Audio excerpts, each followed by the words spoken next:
আবারও আমি চলে এসেছি একটা নতুন ভিডিও নিয়ে। আর আজ যেহেতু রবিবার, তাই রবিবারের একটা স্পেশাল রেসিপি তোমাদের সাথে শেয়ার করতে চলেছি। তো দেখো আমি কী তোমাদের সাথে শেয়ার করছি। এখানে 500 গ্রাম মাটন নিয়ে নিয়েছি, আর সাথে আছে স্বাদ মতো লবণ, হলুদ, 2 থেকে 3 চামচ মতো ধনে গুঁড়ো, আর আছে 2 থেকে 3 টেবিল চামচ মতো কাঁচা সর্ষের তেল। আর এখানে নিয়ে নিয়েছি 3টে বড় সাইজের মিহি করে কুচানো পেঁয়াজ, আর দিয়ে দেবো 1/2 ইঞ্চি মতো আদার টুকরো, 8-10 কোয়া রসুন, আর 4টে শুকনো লঙ্কা একসাথে বেটে সেই বাটা মশলাটাও এখানে দিয়ে দিলাম। দিয়ে খুব ভালো করে এটাকে মাখিয়ে নেব।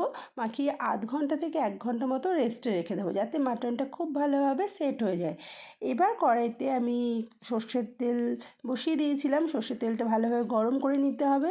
তারপরে এখানে আমি গোটা গরম মশলা দিয়ে দিলাম। এখানে শুকনো লঙ্কা, তেজপাতা, এলাচ, দারচিনি আর লবঙ্গ আছে। তারপর গরম মশলাটা থেকে সুন্দর গন্ধ বেরোতে শুরু করলে এখানে আমি ম্যারিনেশন করা মাটনটা দিয়ে ভালো করে কষিয়ে নেব।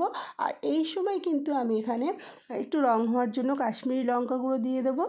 আর যে মাটনের আলু তো খেতে ভালোই লাগে, তো আলুটা আমি প্রথমে ভেজে রাখিনি, আলুটা আমি সরাসরি কড়াইতেই দিয়ে দেবো। আর এখানে 4টে কাঁচা লঙ্কাও দিয়ে দিলাম, যাতে যদি ঝাল না হয় তাহলে পরে এটা একটু ভেঙে চুড়ে দিলেই ঝালটা হয়ে যাবে, সেই জন্য লঙ্কাটা আমি এখানে দিয়ে রাখলাম।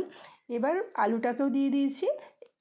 মাটনের সাথে আলুটাও খুব ভালোভাবে কষিয়ে নেব। আর এখানে আমি 2 চামচ মতো ফ্যাটানো টক দই দিয়ে দিলাম, আর 1 চামচ মতো আমি এখানে ঘি ব্যবহার করেছিলাম, তো সেটা তোমাদের আর দেখানো হয়নি। তো এটা একটু ভালোভাবে কষিয়ে নেব। এবার মশলা থেকে যখন কাঁচা গন্ধটা বেরিয়ে যাবে এবং তেল ছাড়তে শুরু করে দেবে, সেই সময় আমি এটাকে সোজা কুকারে দিয়ে দেবো। কুকারে পরিমাণ মতো জল দিয়ে দেবো।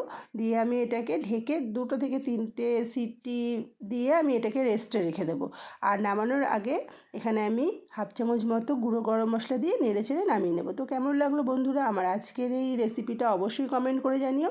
আর সবাইকে আবারও শুভ দুপুর, টাটা, সবাই ভালো থেকো।